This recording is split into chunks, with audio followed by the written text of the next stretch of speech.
the snap. Looks, still looks, dumps it in the middle. Touchdown! Touchdown! Oh, yes, Jamison Crowder! We love you. Well, without a question, knowing what was on the line, in 2012, experiencing the bell for the first time, that is so significant to your team.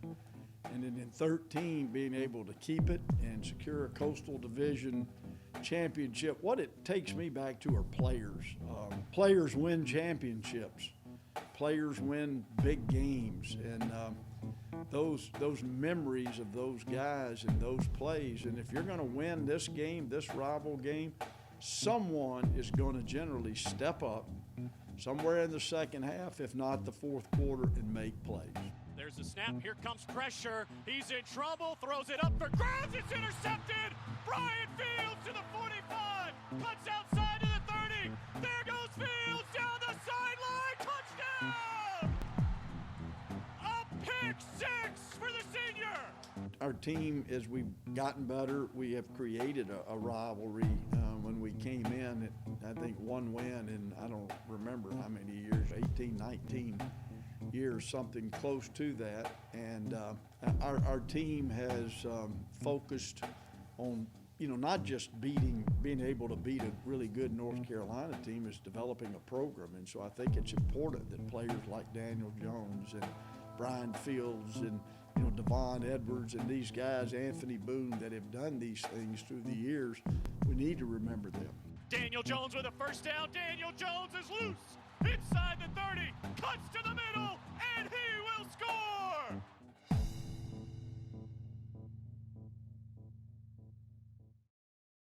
For decades, the Duke-Carolina football game served as the regular season finale for both schools. Over the past 8 years, it's been played in September, October, as well as November.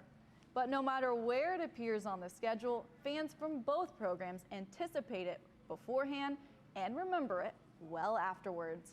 Hello everyone, I'm Rebecca Fiorentino on the concourse of Wallace Wade Stadium for Duke All Access with head coach David Cutcliffe. And this year, Duke and Carolina met on the first Saturday of November, but without fans in the stands. However, it still came with the same usual rivalry intensity on the field. I don't think it is ever about the hype.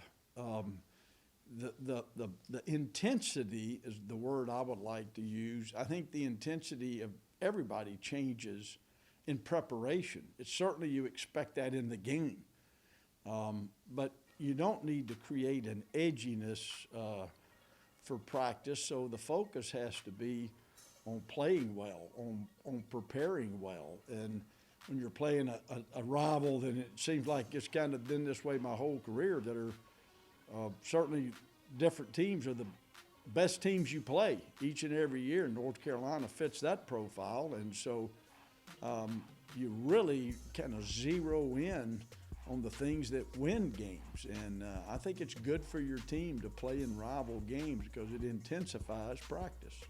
Delayed handoff, not gonna work. Wow, what a hit in the backfield. Back at the 13-yard line, Chris Rump II having a night. What I call tunnel emotion, getting a little crazy before the game is counterproductive.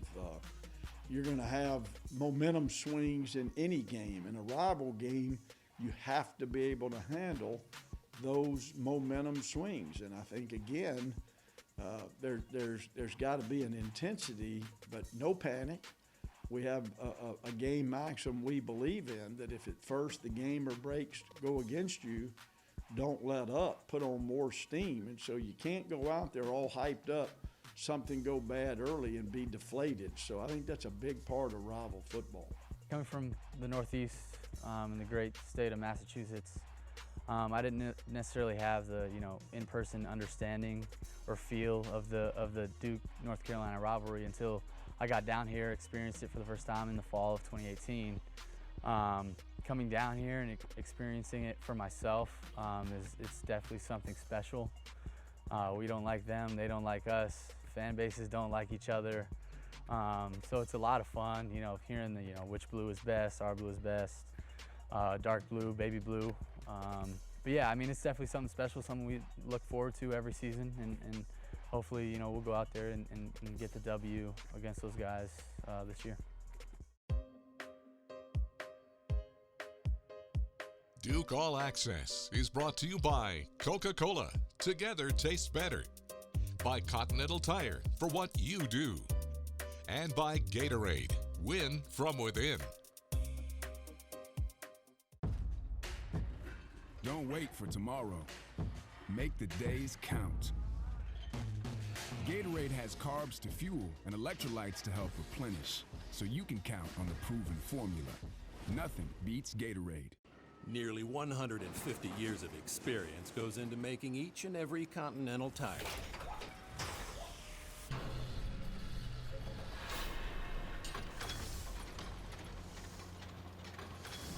So you can trust with total confidence that our tires will deliver superior performance, no matter where the road takes you. Continental Tire, for what you do. Today tastes like a home game, like a huddle. Tastes like we're bringing the heat, and like a front row seat.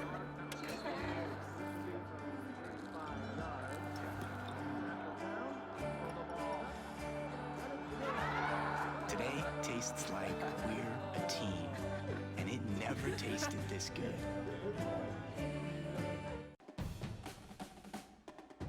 What do you do after you're the #1 selling brand of gas-powered handheld outdoor power equipment in America? You start making more equipment right here in America.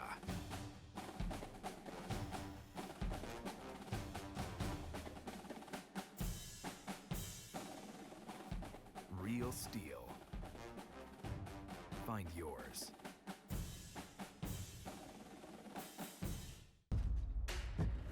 Don't wait for tomorrow. Make the days count. Gatorade has carbs to fuel and electrolytes to help replenish, so you can count on the proven formula. Nothing beats Gatorade. It's almost impossible to have a championship caliber football team without an excellent offensive line. And Duke's run of bowl seasons in the Coach Cut era proved just that. For instance, 3 of the starters in the 2013 Chick-fil-A bowl game are now all starting on Sundays in the NFL.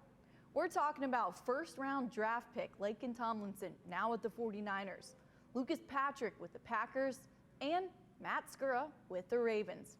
And someone else who started during that era as well is our very own Dave Harding. And he had a chance to catch up with one of his old teammates. I've got a special guest with me today, 2015 team captain, All-American offensive lineman for the Duke Blue Devils, and current NFL player, Matt Skura. If you can, give me a quick update on how things are going with you guys and with you personally in year 5 in the league with one of the NFL's best teams. Yeah, it's been an awesome experience so far. It's kind of crazy how fast football makes time fly. It is pretty crazy to think about. It's already been 5 years since I've been at Duke, and it's been an awesome ride with the Ravens. They remind me a lot of Duke and Duke football as far as how they go about their business. It's all about discipline, physicality, mental toughness. And so, yeah, it's been awesome. And we have a really good group of guys, great locker room, which helps obviously. And, getting to be on a team that, everyone's talking about now, having Lamar Jackson coming back from winning the NFL MVP. So that's been awesome. Yeah, and, life's going well. Got my wife had our second child, Henry, in August. So that's been fun, tackling 2 kids with her and having a newborn during the football season as well, especially during this kind of football season. It's been interesting, but trying to keep up with Duke football as much as I can. You and Emma, your wife, are no new faces to the Duke Football Coaches Show. We caught up with you guys after getting engaged years ago over in your apartment, but there was a fun article that got released a couple months ago right after Henry, your son, had been born, about how Emma made the trip up to Baltimore while she was 9 months pregnant. I mean, what's it like having her as a support structure? I know we're good friends. She's friends with my wife, Taylor. But to have her there, especially as you have your second child right in the face of a really tough season with all this COVID stuff going on, but playing a football season and all the preparation that takes place for you to get ready for that. Knowing that she has all the love and support for me, and I have all of her support and love is just like the best feeling. Just because we have all this COVID stuff going on, we have all these protocols with the players, we have protocols with the families, and so it definitely can get stressful. And yeah, just having her here, and then also just going through the craziness of having Henry and seeing her toughness and resiliency with all of that. We were just talking about this the other day with Emma. Like, there was a hurricane coming through while she was in labor. So I mean, it's like kind of the tale of 2020, I guess, a little bit. It's just like kind of the craziness that goes on. But yeah, I mean, just having Emma's support is huge. I do want to talk about some of you're tough yourself, and some of the things that you had to battle through. Being named a starter 2019, you were coming off of a 2018 run where you played 100% of the snaps offensively for the Ravens, an impressive feat. I mean, just incredible to consider that. And then 2019, off to a great start, and then November comes around and you blow out your knee in a game over in California. Can you talk to us about the rehab process? I mean, this wasn't just your basic ACL tear, was it? I mean, you had a complete reconstruction, and the fact that you're playing and starting above that this year is really miraculous. That takes toughness in the rehab process. Yeah, definitely. I mean, like you said, toward my ACL, MCL, PCL, I think just the biggest thing for me was just mentally, like, staying positive. That was the big thing that Emma kept on repeating me, like reminding me and everything like that. It's like, you got to stay positive. Even when things aren't going well, you get frustrated with the rehab. You're not as far ahead as you want to be that day. She just kind of kept me in check and just say, like, every day you got to get better at something, and just kept me positive. So that was the biggest thing, because it's so easy to get down on yourself, question yourself, will I be the same player again? Will I ever get to play again?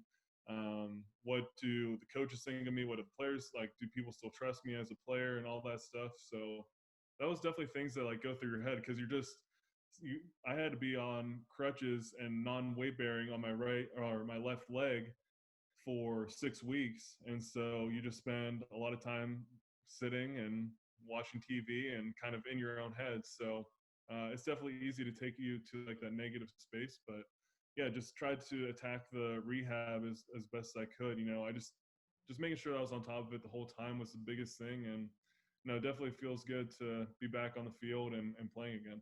The Baltimore Ravens, one of the best teams in the NFL, make an argument for the best team in the NFL right now.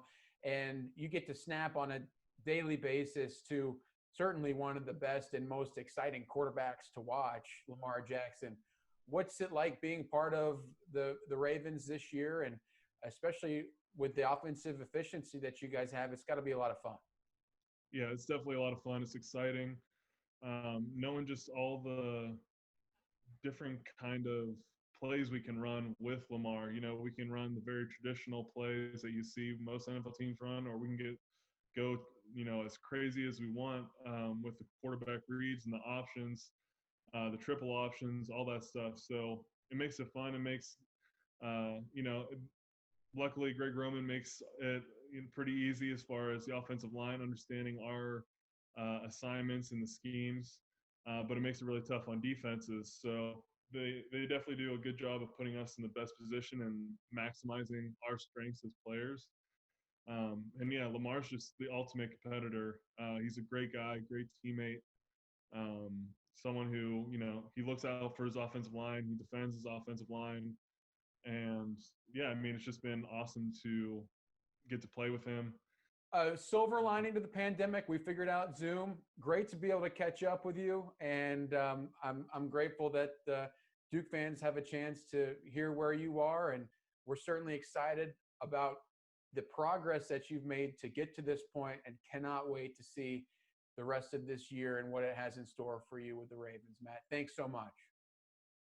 Even though we can't have everyone gathered, we found new ways to make each occasion special. We're keeping your gifting experience both safe and personal through Reads.com, answering all your questions and guiding you to the perfect present, just like we have for over 70 years. Family always finds a way to celebrate life's moments together, no matter what. You won't just shop with confidence at Reed's Jewelers and Reads.com. You'll feel like family. It's bow time. Dad, we're hungry. Yep, to the grill. No.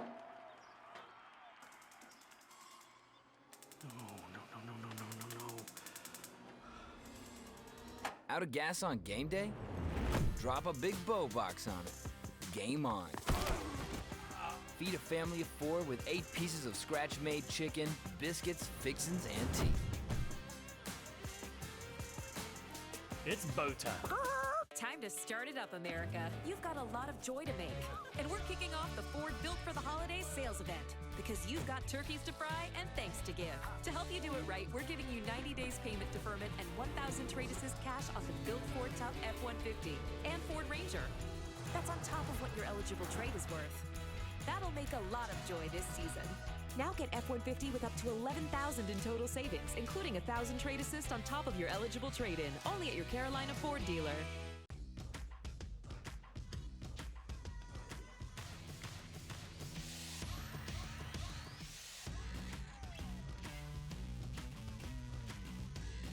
Real steel.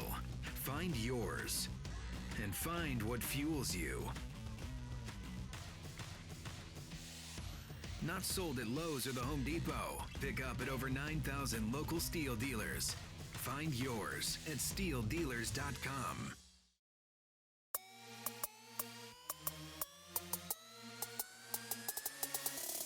Duke 360, presented by Continental Tire, for what you do.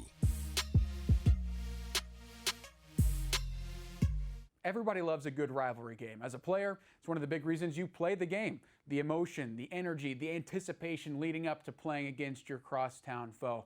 There's really not a better rivalry matchup in the country than the Duke-North Carolina series. And one of my favorite games in that series is the 2012 game. The Blue Devils clinched a victory over the Tar Heels for the first time in a long time, getting to bowl eligibility, that coveted 6th win for the first time since 1994. So many emotions, and people often immediately go to the play from Sean Renfrey to Jamison Crowder in the end zone to clinch the touchdown on the 4th down.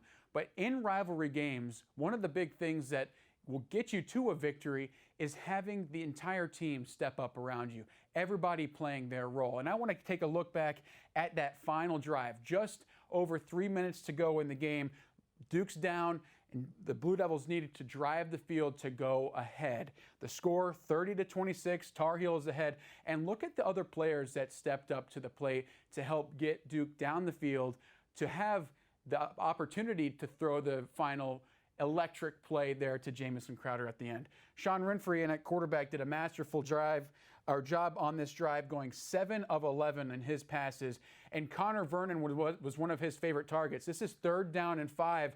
Early on in the drive, the Blue Devils, if you don't convert here, it gets interesting. You never really have the chance to get down into the red zone.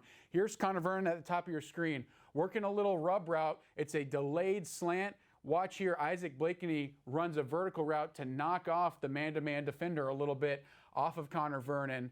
And Sean Renfrey, standing in the pocket, finds his reliable receiver, certainly a good player, for a 29-yard gain right up the field to get the Blue Devils marching down. This is a little bit later, another 3rd down opportunity. In this case, Conor Vernon still lined up here at the top of the field.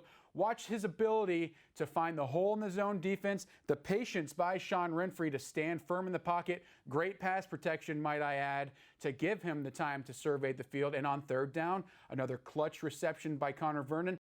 Here, getting North Carolina before they're set. Sean Renfrey deserves credit here of hurrying up the Blue Devils. He finds Isaac Blakeney, the tight end, here on a little quick out, the physicality to get up the field, but a big reason for that was the identification of Sean Renfrey, understanding if we go hurry up, Tar Heels aren't ready, we can get the ball out to the perimeter and get a physical run after the catch for a first down pickup.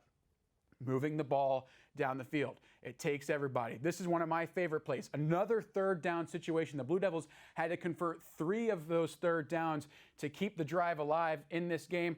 Going to the outlet. Nobody open down the field. He finds his running back, Sean Renfrey, to Jalay Duncan out in the flat. And watch the effort there by Jalay Duncan. Another one of the players receiving the football, and he dives around, understanding where that first down marker is, and picks up a pivotal first down. This is in the run game, mixing it up once you get into the red zone. Watch the power play and the double team by Laken Tomlinson and Perry Simmons down here, pushing their man about 4 yards off the ball. Really good physical play, a handoff again to Jalay Duncan, picks up enough yardage to put you in a manageable position off of first down. Pretty good pull here by the left guard.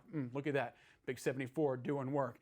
It's throwing the ball around to different receivers, the poise by Sean Renfrey, the protection by the offensive line, numerous guys stepping up on the perimeter, Josh Sneed getting his hands on the ball as well at running back to set up the 4th down and 2. And this is where in rivalry games, somebody's got to step up. It's up to everybody else doing their job the majority of the game to get you there. And then who's going to be the Jamison Crowder? Who's the big-time playmaker to come up with the game-winning score? Beautiful job by Sean Renfrey. And yeah, I mean, I talk about the plays that get you here, but we have to show this play, don't we? If we're talking about this game. A touchdown for the Blue Devils to go up. Tar Heels get the ball with 11 seconds to go. It's not enough time. Great celebration. This is one of my favorite shots ever right here. Coach Cutcliffe, hands up. It's a touchdown. It took everybody. It took the offensive line protecting. It took Sean Renfrey. Great job as a quarterback managing where the ball goes and making sound decisions. But also, ultimately, it takes somebody stepping up in the big games. The finish to the 2012 game certainly ranks as one of the classics in a rivalry filled with memorable moments. The 2020 Duke-Carolina contest opened the November schedule for both teams. And coming up next, we'll get Coach Cut's analysis. Coca-Cola presents Quarterback Derby. With 2 games to play, 7 of our 10 competitors are still in contention for division titles. We have all cross-division matchups the last 2 weeks and identical opponents for everyone, Wake Forest this week and North Carolina in Week 9. We start with a 475-yard passing game for Anthony Dilweg, more than enough to overcome Daniel Jones on a tough day for his offense. Like Dilweg, Steve Sladen makes good use of his favorite target, Clarkston Hines, but would it be enough against Sean Renfrey? Well, Renfrey gets off to a good start, but he gets dinged up in the second half and Anthony Boone comes on in relief, so Sladen prevails. In his own start in 2014, Boone scores on the ground to cap the first drive of the day and propels his Blue Devils to a 20-point win. Dave Brown also enjoys a big day with passing and running touchdowns, but it's not quite enough to overtake Boone. To start off his senior day game, Thaddeus Lewis strikes first on the 3rd play of the game. Tailback to Lewis's left. The drop, the look. Lewis has got time. Still looking. Throws it down the middle. Got a man running free. Donovan Varner at the 23 to the 15 to the 10 to the 5. Did he get in? Touchdown! It's a 56-yarder, one of 2 touchdown strikes to Varner on the day. Lewis goes over 10,000 passing yards for his career and puts Varner over 1,000 receiving yards for the season and knocks off Spence Fisher, whose team gets a big win over the Deacons, but with 3 defensive scores to carry the day. And Thomas Sirk moves into sole possession of first place in the Cutcliffe division with 2 touchdowns to Max McCaffrey, upending Ben Bennett in the closest game of the week. At 6-2, Sirk will have to hold off Renfrey to win that division, while Brown and Dilweg enter the final week tied atop the Spurrier division at 5-3.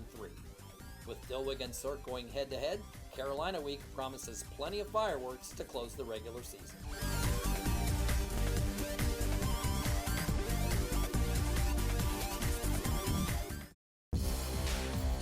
Duke versus North Carolina, brought to you by DukeStore.com. Free shipping on all standard orders. Just outside the red zone. Here's a toss to Panko running left. It's wide open down the sideline. Touchdown. Eli Pankel, the touchdown maker, with his first of the season. Here's the snap, handoff Durant, right up the middle, huge hole 30. Durant galloping to the end zone for the Blue Devil touchdown. 46 yards straight up the gut, and Mateo Durant is still fighting. As Howell takes the snap, going to throw this time. Under pressure, hit from behind, somehow spun out of it. Now he's got room to run or throw. He opts to throw, and it's intercepted. Picked off along the sideline, Michael Carter II at the Blue Devil 15-yard line. Howell takes the shotgun snap, looking to throw again, looking left. Under pressure, it's sacked. Dorian Mausi got him. Waters is the running back. And a toss to him running right. Can he get to the edge? Yes, he will. Untouched into the end zone for 6. Well, obviously a very difficult day. It's never fun to lose to a rival. It's even worse to lose to a rival the way we did, not starting well. I could stand here and say the obvious, but the obvious is we saw a lot of things we need to work on, and we can, but we saw a lot of young players step up today. We're a very young football team. Our seniors have done a great job of leading. Our fourth-year guys have done a great job of leading, being the very best they can. But our fourth and fifth-year guys make up a very small percentage of this team. So I was anxious to see from our sideline to on the field how our young folks would respond. Let's start with Gunner. I thought Gunner stepped up, took advantage of the opportunity, ran the ball well, he threw the ball well. What I like is it tells you a backup quarterback's been working in practice because he's gotten better. You look at Eli Pankel, Daryl Harding, these are second-year players that have had no spring practice since they've been here. I see progress. I see progress with our defensive front, the young ones that are coming in. Dwayne Carter's another second-year player. We were able to play some of our true freshmen and redshirt freshmen defensive linemen. The secondary, we're pretty thin right now, but Jalen Alexander's out there trying to play like a pro, trying to play like a veteran. You see his energy, you see his enthusiasm. That's contagious. Our specialists are young. We all know that. All of these things, and I don't know if there's a silver lining ever to losing like that, but you have to find foundations that you can build on. And I can promise you this program won't run from any work or run away from the issues we face. Stick with us, and we'll stick at this and work hard to be the very best we can be. Thank you.